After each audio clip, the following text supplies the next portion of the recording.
दंडवत. आज आपण महानुभावीय लिपीबद्दल जाणून घेणार आहोत. या महाराष्ट्रामध्ये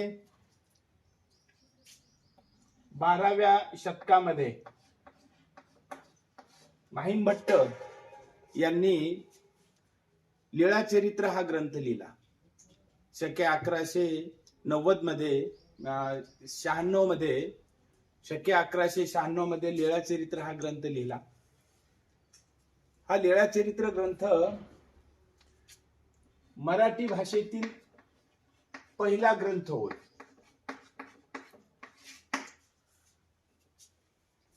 मराठी भाषेतील आद्य ग्रंथ म्हणून या लीळाचरित्राकडे पाहिलं जातं. सर्वज्ञ श्री चक्रधर स्वामींच्या लीळेंचे व त्यांनी केलेल्या प्रवास वर्णनाचे व त्यांनी केलेल्या निरूपणाचे संकलन या लीळाचरित्र ग्रंथामध्ये केलेलं आहे. हा लीळाचरित्र ग्रंथ रिद्धपूर येथे लिहिला. रिद्धपूर येथे ज्या ठिकाणी लीळाचरित्र ग्रंथ लिहिला माहिमभट्टांनी, त्या ठिकाणी महाराष्ट्र सरकारने जागतिक मराठी विद्यापीठाची स्थापना केलेली आहे. रिद्धपूर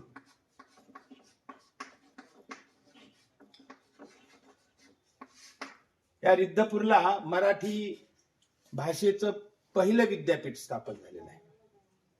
आणि अशा ह्या लीळाचरित्र ग्रंथाच्या भूमीवरती जे विद्यापीठ स्थापन केलेलं आहे, त्या विद्यापीठामध्ये महानुभावीय ग्रंथांचा अभ्यास केला जाणार आहे. महानुभावीय ग्रंथ हे मराठी भाषेची, महाराष्ट्राची संपदा आहे. जवळपास 6,500 ग्रंथ 6,500 ग्रंथ महाराष्ट्रामध्ये मराठी भाषेमध्ये लिहिले गेलेत. 6,500 ग्रंथ शके 1190 पासून ते भारताला स्वातंत्र्य मिळेपर्यंत 1947 पर्यंत जेही ग्रंथ महानुभावांनी लिहिले, त्या ग्रंथांची नोंद 6,500 एवढ्या संख्येने हे ग्रंथ लिहिलेले आहेत. एवढी संपन्न आणि समृद्ध अशी साहित्याची परंपरा महानुभावांनी मराठी भाषेमध्ये निर्माण केलेली आहे. महाराष्ट्रामध्ये लीळाचरित्र लिहिल्यानंतर महानुभावांनी एक लिपी सुद्धा निर्माण केली. अशा अनेक लिप्या निर्माण केलेल्या आहेत. परंतु महानुभावांनी जी लिपी सर्वांनी स्वीकारली, ती लिपी आणि त्या लिपीमध्ये 6,500 ग्रंथ लिहिल्याची नोंद आपल्याला आढळते. तर महानुभावांनी जी लिपी निर्माण केली, त्यांना ही लिपी निर्माण करण्याचं कारण काय पडलं, कशासाठी ही लिपी निर्माण केली, याच्या पाठीमागे धार्मिक प्रेरणा आहेत. कारण महाराष्ट्रामध्येच नव्हे तर भारतामध्ये त्या काळामध्ये धार्मिक प्रेरणेतूनच साहित्य निर्माण झालेलं दिसून येतं. संस्कृत मधलं साहित्य सुद्धा धार्मिक प्रेरणेनंच निर्माण झालेलं आहे. मराठी भाषेमध्ये महानुभावांनी हे जे साहित्य निर्माण केलं, याच्या पाठीमागं पण धार्मिक प्रेरणाच होती. आणि या धार्मिक प्रेरणेमधूनच हे साहित्य निर्माण झालं आणि ह्या साहित्यासोबतच लिपी सुद्धा निर्माण झाली.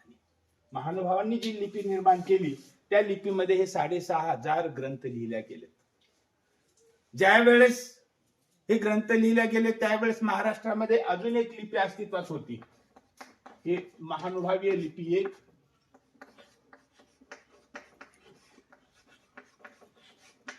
महानुभावीय, आणि दुसरी लिपी होती ती देवनागरी.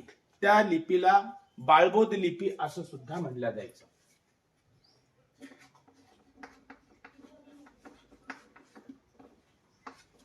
बाळबोध लिपी, या लिपीचं दुसरं नाव देवनागरी. महानुभावांनी ज्यावेळेस लिपी निर्माण केली, त्यावेळेस देवनागरी बाळबोध लिपी अस्तित्वात होती. आणि ही बाळबोध लिपी वापरल्या जात होती महाराष्ट्रामध्ये. ही लिपी राजकीय कार्यामध्ये वापरल्या जायची. राजाच्या आज्ञा असतील किंवा शिलालेख असतील किंवा जे काही संस्कृत ग्रंथ असतील त्या ग्रंथासाठी ही बाळबोध लिपी अर्थात देवनागरी लिपी वापरल्या जायची. हे लिपी प्रचलित असताना महानुभावांना ही लिपी निर्माण करण्याची गरज का भासली, हा एक प्रश्न मनामध्ये निर्माण होतो. जर ही लिपी अस्तित्वात होती, त्या काळामधले ब्राह्मण वर्गातील लोक ही लिपी वाचायचे, लिहायचे. ही लिपी असताना, ही बाळबोध लिपी देवनागरी लिपी असताना महानुभावांना लिपी निर्माण करण्याची गरज का भासली, तर त्याचं कारण असं आहे की ही बाळबोध देवनागरी लिपी फक्त ब्राह्मण वर्गांनाच त्या लिपीचा अभ्यास करायला किंवा त्या लिपीमधील ग्रंथ वाचायला परवानगी होती. फक्त ब्राह्मणांनाच ही देवनागरी आणि बाळबोध लिपी या लिपीचा अभ्यास करण्याचा किंवा ग्रंथ लिहिण्याचा किंवा वाचण्याचा अधिकार होता. ब्राह्मणा व्यतिरिक्त क्षत्रिय, वैश्य आणि शूद्र आणि स्त्रिया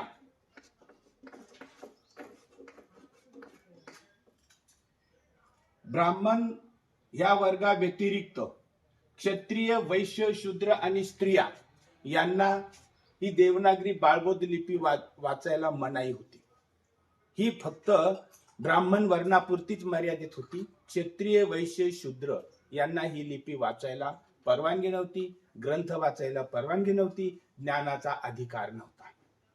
जर ह्या लिपीमधील ग्रंथ जर इतर वर्णातील ब्राह्मणेतरांनी जर वाचले तर काय केलं जायचं, तर त्यांनी जर ब्राह्मणेतर वर्गातील जर कोणी क्षत्रिय, वैश्य, शूद्र, स्त्रिया यांनी जर ग्रंथ लिहिले तर ते ग्रंथ पाण्यामध्ये बुडवून ते नष्ट केले जायचे.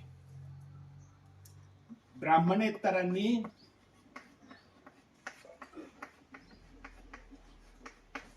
बाळबोध लिपी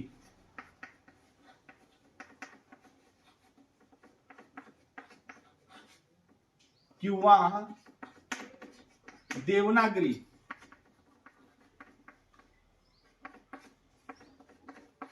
लिपी शिकायला किंवा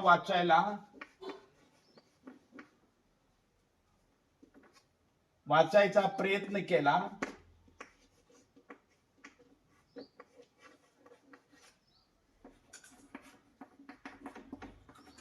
तर त्यांना शिक्षा दिल्या जाईल.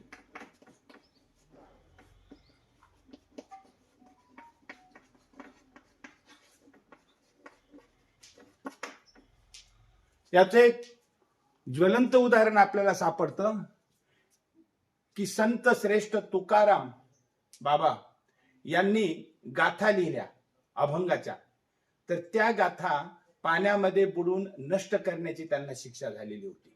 तर अशा पद्धतीनं ब्राह्मणा व्यतिरिक्त इतरांना ही लिपी बाळबोध लिपी किंवा देवनागरी लिपी शिकायला परवानगी नव्हती. अशा त्या काळामध्ये ही देवनागरी किंवा बाळबोध लिपी फक्त ब्राह्मण वर्गापुरतीच मर्यादित होती. ब्राह्मण स्त्रियांना सुद्धा ती वाचायला परवानगी नव्हती आणि म्हणून 1% लोकांपर्यंत ह्या लिपीचा 1 ते 1.5% लोकांपर्यंत समाजातील 1.5% लोकांपर्यंतच ह्या लिपीचा व्यवहार चाललेला होता. अशा त्या काळामध्ये महानुभावांनी लिपी निर्माण केली. लीळा चरित्र शके 1196 मध्ये श्री महिमभट्ट यांनी रिद्धपूर येथे लिहिलं आणि लिहिल्यानंतर काही काळानंतर 30-35-40 वर्षाच्या नंतर अंदाजे रवळोबास या महानुभावीय आचार्यांनी त्या महानुभावीय लिपीची निर्मिती केली आणि ही महानुभावीय लिपी पाहता पाहता पूर्ण महानुभावांनी स्वीकारली आणि ह्याच लिपीमध्ये शास्त्र ग्रंथ लिहायला सुरुवात केली. जवळपास 6500 ग्रंथ लिहिले. महानुभाव पंथामध्ये जातीभेद नसल्यामुळे, स्त्री पुरुष समानता असल्यामुळे हे महानुभावीय लिपीचा प्रसार समाजातील तळागाळातील लोकांपर्यंत झाला. ब्राह्मण, क्षत्रिय, वैश्य, शूद्र सर्वांपर्यंत ह्या लिपीचा प्रसार झाला आणि फार मोठ्या स्वरूपामध्ये म्हणजे 6,500 ग्रंथाची निर्मिती झाली. तर अशी ही महानुभावीय लिपी, ही महानुभावीय लिपी जर आपण विचार केला तर ही लिपी त्या काळामध्ये महाराष्ट्रातील सर्वाधिक लोकांकडून वाचल्या जाणारी, सर्वाधिक लेखकांनी लिहिल्या गेलेली अशी ती लिपी होती. म्हणजे महाराष्ट्राची ती राज्य लिपी होती. त्या काळामध्ये देवनागरी मराठी लिपी फक्त ब्राह्मणापुरती मर्यादित होती, परंतु महानुभावाची लिपी ही चारही वर्णापर्यंत, स्त्रियांपर्यंत पोहोचलेली होती. सर्वाधिक लोक ती वाचत होते, लिहित होते. अशी ती लिपी, त्या लिपीचा आपण अभ्यास करणार आहोत. तर ती लिपी जी आहे महानुभावीय लिपी, त्या लिपीमध्ये हजारो ग्रंथ आज उपलब्ध आहेत. हे ग्रंथ विद्यापीठामध्ये संग्रहित केलेले आहेत. हे ग्रंथ महानुभावांच्या आश्रमामध्ये आहेत. आजही महानुभाव आचार्य ह्या लिपीमधून आश्रमस्थ साधकांना, विद्यार्थ्यांना ह्या लिपीमधूनच शास्त्राचे धडे देतात. तर अशी ही लिपी, ज्या लिपीला फार मोठी संपन्न अशी परंपरा आहे, त्या लिपीचा आपण आता अभ्यास करणार आहोत. तर या ठिकाणी आपण सर्वांनी ह्या लिपीचा अभ्यास करायचा आहे. फार मोठी अवघड नाही, सोपी लिपी आहे. आणि ही लिपी ज्या बाळबोध जी लिपी ज्या भारतीयांनी निर्माण केली, महाराष्ट्रात निर्माण झाली, त्याच लोकांनी ही सुद्धा लिपी निर्माण केलेली आहे. संप्रदायामध्ये म्हणलं जातं, एकदा एकनाथांना मराठी भाषेमध्ये, प्राकृत भाषेमध्ये त्यांनी ग्रंथ रचना केली म्हणून काशीच्या ब्राह्मणांनी त्यांना दोष दिला, त्यांना त्यांची निंदा केली. त्यावेळेस संत एकनाथ म्हणाले होते, संस्कृत वाणी देवापासून आली आणि प्राकृत काही चोरापासून झाली. संस्कृत देवलोकांनी केली संस्कृत भाषा, आणि प्राकृत काही चोरांनी केली असं आहे काय? ज्यांनी संस्कृत निर्माण केली त्यांनीच प्राकृत पण निर्माण केलेली आहे. जिथून संस्कृत निर्माण झाली तिथून प्राकृत निर्माण झाली. मग भेद कशाला करता तुम्ही? त्या पद्धतीनं ज्या लोकांनी या बाळबोध लिपीचा अभ्यास केला, प्रसार केला, ज्या महाराष्ट्रातील लोकांनी, त्याच महाराष्ट्रातील लोकांनी ह्या महानुभावी लिपीचा सुद्धा निर्माण कार्य केलेलं आहे. ही लिपी निर्माण झालेली आहे. म्हणून भेद नको. जसं प्राकृतचा अभिमान आहे, तसा ह्या महानुभावी लिपीचा सुद्धा प्रत्येक महाराष्ट्रीय माणसाला अभिमान पाहिजे. तर चला या आपण आता ही लिपी शिकून घेऊया.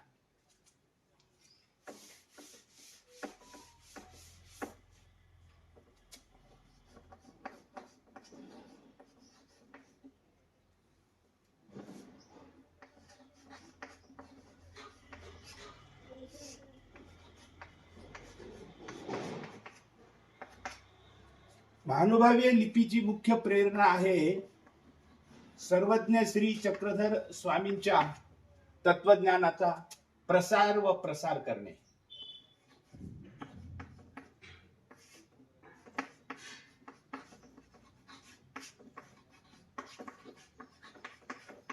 महानुभावीय लिपी का निर्माण झाली? तर महानुभावी लिपीची प्रेरणा आहे, निर्मिती पाठीमागचा उद्देश आहे की महानुभावीय तत्वज्ञानाचा समाजामध्ये प्रसार करणे. लीलाचरित्र लिखाणाच्या नंतर श्री माहीम भट्ट यांनी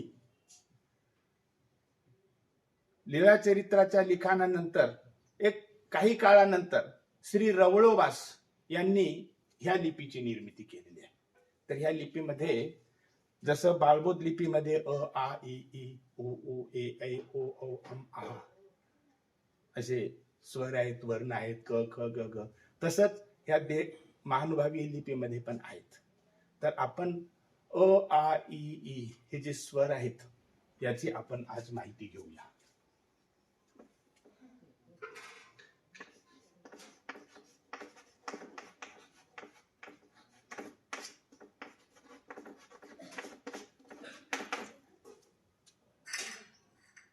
तर मराठीमध्ये बाळबोध लिपीमध्ये अ असे लिहिलं जातं. अ ला महानुभावी लिपीमध्ये या पद्धतीने लिहिला जातो. विशेष म्हणजे बाळबोध लिपीमध्ये, देवनागरी लिपीमध्ये ज्याप्रमाणे शीर्षरेषा असते, ज्याप्रमाणे श्री चक्रधर वंदे वरती शीर्षरेषा अक्षरावरती, महानुभावीय लिपीची प्रेरणा, तत्वज्ञानाचा प्रसार अक्षरावरती शीर्ष रेषा आहे. महानुभावीय लिपीमध्ये कुठलीही रेषा नसते. अक्षराच्या माथ्यावरती रेषा नसते. तर इथं अ ला वरती रेषा आहे, तर अ ला बाळबोध लिपीमध्ये अ म्हणतात.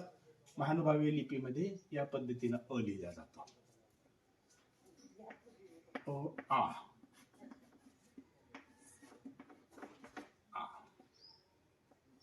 ई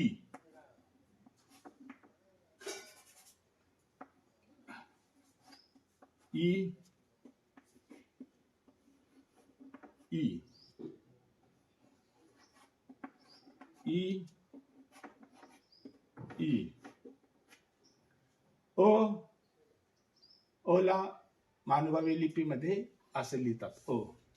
आ ई ई उ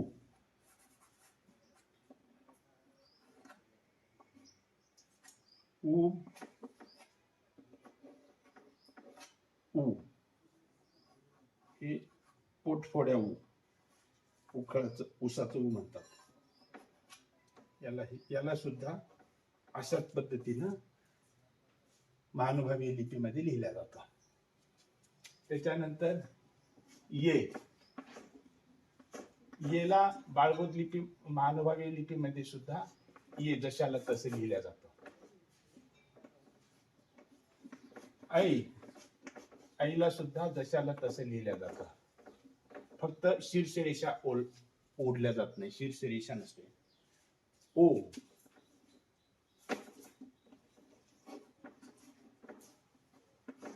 ओ ओ असं लिहिलं जातं.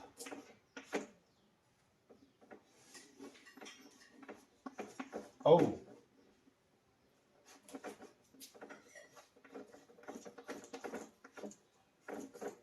औ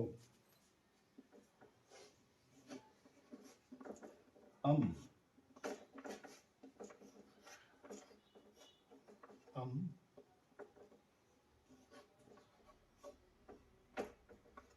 आहा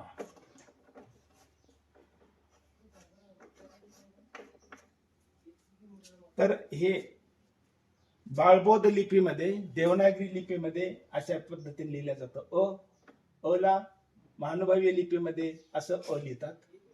आ आ ई ई ई ला पुन्हा ई जशाला तसं. उ उ उ उ ये आई आई ये. हे जसं बाळबोध लिपीमध्ये ये लिहिलं जातं, तसंच महानुभावी लिपीमध्ये पण ये लिहिलं जातं. आई आई ओ ओ औ औ अम आहा आहा. तर बंधूंनो, अशा पद्धतीनं महानुभावी लिपीमध्ये अ आ ई उ ए ऐ ओ औ अम आ अशा पद्धतीनेही लिहिलं जातं. तर आपण आता इथपर्यंत हे समजून घेतलं. आता पुढचं आपण पुढील व्हिडिओमध्ये समजून घेऊया. तोपर्यंत आपण थांबूया. दंडवत.